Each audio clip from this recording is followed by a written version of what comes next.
वक्त में कैमल पोसीदा में जा रहा हूँ और एक बंदा सफाई करे बहुत ज़बरदस्त। बेटा क्या नाम है आपका? मुसलमान हो? रोज़ा है? अच्छा अच्छा ठीक। मस्जिद है और मस्जिद किसी की भी हो, सुन्नी हो, बरेलवी हो, देवबंदी हो, अहले हदीस हो, ये अल्लाह का घर है।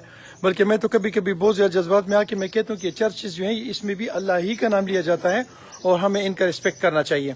तो यहाँ पे इस मस्जिद के सामने ये इतना सारा गंद क्यों है, इस पर कई दफ़ा हम बोल चुके हैं। दूसरी बात ये है कि सादात का महल्ला है, ईद आ रही है, रोज़ा है, और इसमें अगर मस्जिदों के सामने ये सूरत हाल होगी, हमारा जो अकीदा है उसको हिलाने के मुतरादिफ है कि यार ये क्यों हमारी हालत ऐसी है।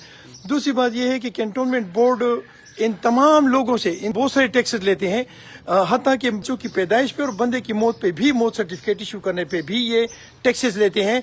तो हमारे पास एक स्वीपर क्यों नहीं है और आप उनके इंचार्ज से क्यों सफाई? बहरहाल वो तो अल्लाह करे कि एग्जीक्यूटिव ऑफिसर से करे, उसे हमें इतना इंटरेस्ट नहीं है, लेकिन सैलरीज आप इनको दे दें क्योंकि ये फिर भी हमारे बच्चे हैं।